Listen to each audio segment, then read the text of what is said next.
Bonjour les amis, aujourd'hui une nouvelle vidéo, j'espère que vous allez bien. Je voudrais faire une petite précision d'abord, c'est-à-dire que maintenant je vais essayer de faire des vidéos un peu plus courtes en semaine et le week-end on aura des vidéos un peu plus longues. C'est-à-dire que je vais traiter des sujets mais je vais un peu plus segmenter peut-être, tout simplement parce que voilà, il faut que je concilie le travail, et oui je travaille à côté, que je concilie les vidéos et que je concilie bien entendu tout le reste, en particulier la famille et puis le jeu aussi parce qu'il faut que je joue un petit peu. Voilà, donc je tenais à vous prévenir, donc cette vidéo sera peut-être un peu plus courte que d'habitude parce que je vais traiter que deux sujets en particulier, plus on va dire une réponse à des abonnés, c'est-à-dire je vais parler de IA, intelligence artificielle, en réponse à mes abonnés à ma dernière vidéo, et je vais également parler de Cyberpunk très rapidement, et je vais parler de Gameblog, vous allez comprendre pourquoi, à tout de suite.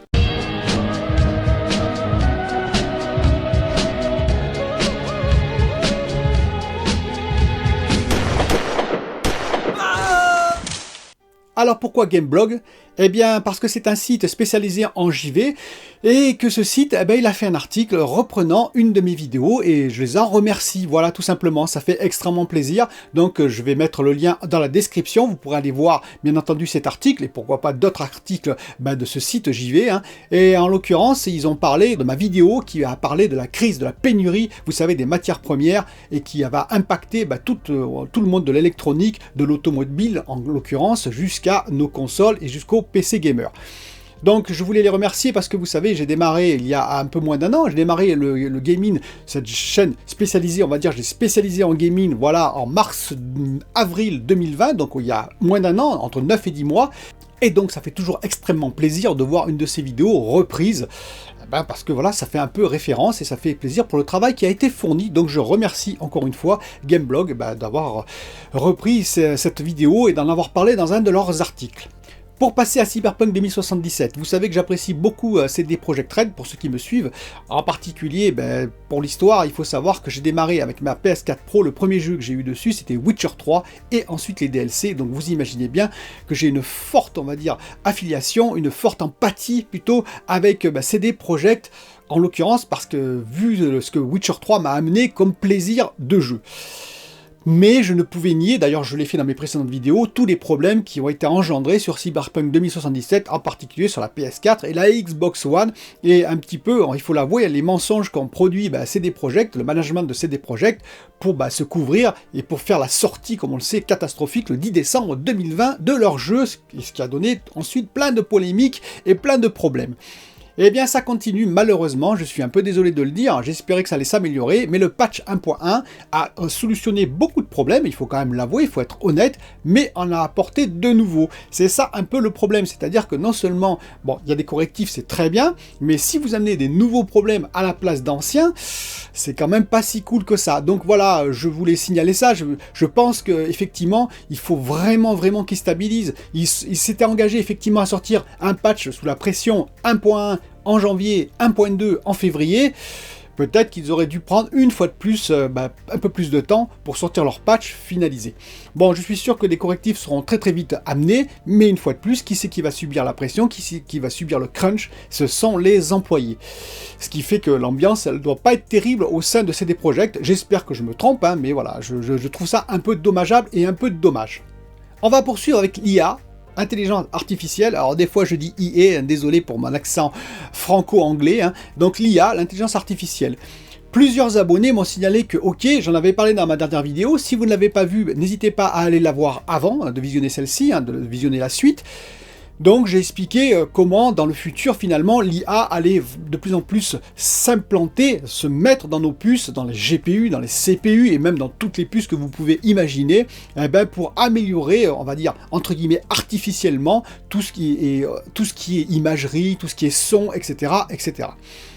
Eh bien, beaucoup m'ont dit, oui, mais l'IA, c'est un faux concept, parce que l'IA n'existe pas, l'intelligence artificielle, parce que effectivement, il faut bien comprendre que tous les systèmes actuellement, on va dire informatique, qui emploie ce terme, qui est un peu galvaudé, c'est un terme qui est faux. Ce n'est pas de l'IA, c'est juste de la programmation. C'est-à-dire des programmes qui ont été générés par des humains pour essayer d'anticiper des situations. Voilà. Par exemple, le DLSS de NVIDIA dont j'ai parlé, c'est basé sur, on va dire, un set de data qui est avant, et donc c'est, on va dire, du prédictif, c'est-à-dire grosso modo on a un set de data connu et on va essayer de prédire en fonction de ce set de data et d'un algorithme ou plusieurs algorithmes prédéfinis, c'est-à-dire des programmes prédéfinis par des programmeurs, par des êtres humains, on va essayer de définir le futur en fonction de ce qu'on avait par le passé. Mais s'il y a une situation nouvelle, effectivement, l'intelligence artificielle, comme on dit, c'est-à-dire l'informatique, n'est pas capable d'inventer un nouveau programme pour s'adapter en fonction de la situation nouvelle. C'est toute la différence avec l'intelligence humaine. Grosso modo, les êtres humains, nous, l'avantage qu'on a, c'est que finalement, on a aussi plein de programmes. Le cerveau, finalement, c'est une succession de milliers, de millions de programmes qui sont générés par nos connaissances, l'apprentissage à l'école, l'apprentissage de la vie, tout simplement, le milieu parental, la société, tout ce que et vos propres expériences que vous faites. Ainsi, par exemple, même si on ne vous le dit pas, vous allez mettre une fois la main dans un feu, par exemple, dans un feu de cheminée, vous allez vous brûler, la deuxième fois, vous n'allez pas le faire, parce que vous allez avoir un apprentissage, ça veut dire une création finalement d'un nouveau programme qui vous dit, attention, votre intégrité est menacée par le feu, donc le feu, c'est dangereux. Donc vous allez avoir un programme qui va se créer dans votre cerveau, qui va se mettre dans un coin, et qui va, chaque fois que vous verrez un feu, vous saurez que c'est dangereux. Si par exemple pour un cyborg, imaginons un cyborg comme on voit dans Blade Runner, eh bien on ne lui met pas le programme en question, c'est-à-dire intégrité, danger, etc. Eh bien lui va mettre la main dans le feu, sa main va brûler, il ne va pas bouger, parce qu'il n'y a pas ce réflexe-là. Et si on revient le lendemain qu'on met à nouveau un feu, eh bien il mettra la main à nouveau dans le feu, ce sera pareil, parce qu'il n'y aura pas de création d'un nouveau programme. C'est ça la différence, c'est-à-dire qu'il ne va pas s'auto-générer un nouveau programme pour dire attention, c'est dangereux. Sauf si on lui programme soi-même quelque chose pour dire attention, si ton intégrité est menacée, tu dois retenir ça en mémoire et enlever la main. Voilà, et ça veut dire qu'on a ajouté nous-mêmes, l'être humain, un programme à ce cyborg. Alors, la différence, quand même, je voudrais dire, c'est qu'il y a un des commentaires qui dit « Oui, mais de toute façon, ce sera de toute façon impossible de rejoindre, on va dire, la conscience humaine, l'intelligence humaine. » Ça, je suis pas tout à fait d'accord. Voilà, je dirais que impossible, pour moi, c'est le mot impossible, c'est en fonction de notre propre environnement, de notre propre conception, on va dire, du 21e siècle, de l'univers et de tout ce qui nous entoure. Ce que je veux dire par là, c'est que les gens du 18e siècle, ils pensaient sans doute que c'était impossible de visionner, par exemple, sur un écran transparent, des images. Que c'était impossible, par exemple, de prendre un petit appareil pour parler à des centaines, voire des milliers de kilomètres à quelqu'un d'autre. Que c'était impossible d'aller sur la Lune, probablement. Et tout ça, on l'a fait. Donc, on est conditionné par rapport à notre environnement, par rapport à ce qu'on connaît, et par rapport aux limites de ce que l'on peut imaginer nous-mêmes.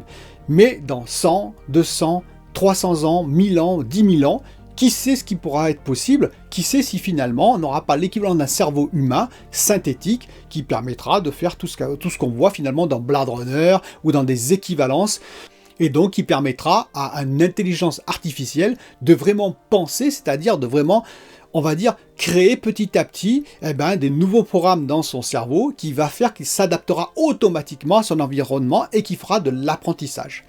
Je précise que ce qu'on appelle IA, c'est plutôt du deep learning ou du machine learning, c'est-à-dire de l'apprentissage en fonction de data qu'on avait avant, de sets de données qu'on avait avant, l'historique si vous préférez, et on va avoir des algorithmes programmés par l'être humain, je le précise, qui vont en fonction du type de données qu'on a avant, parce qu'on a différents types de données qui peuvent être linéaires, qui peuvent être plus variées, etc.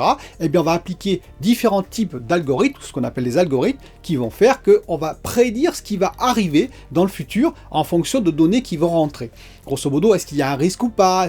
Si on fait ça, est-ce qu'il y a un risque? Où on se situe, etc., etc. C'est tout ce qui est data scientist. Et donc, on peut appliquer même plusieurs algorithmes différents pour essayer de trouver le meilleur, on va dire la meilleure combinaison possible et déterminer ce qui va arriver en fonction de ce que l'on injecte dans le futur par rapport au passé qu'on avait, par rapport aux données passées que l'on avait. Mais ce n'est pas de l'intelligence tout court comme l'être humain, c'est à préciser. Petite anecdote, entre guillemets, ce qui m'a fait beaucoup sourire. En 2009, il faut savoir que l'US Air Force voulait acheter 2200 PS3, et oui, 2200 PS3, ils en avaient déjà 336 pour faire de l'imagerie, on va dire, de traitement d'image, mais façon, on va dire, réseau neuronal, façon cerveau humain. Et bon, ils en ont acheté que 1700 supplémentaires pour obtenir une puissance de calcul assez énorme. C'était des essais qu'ils ont fait sur la PS3, sur nos consoles de jeu. Et voilà, cette vidéo est terminée. N'hésitez pas, comme d'habitude, à commenter. Ça me fait extrêmement plaisir. Vous voyez que j'essaye de répondre au maximum de commentaires. Et je vous dis à bientôt pour une autre vidéo.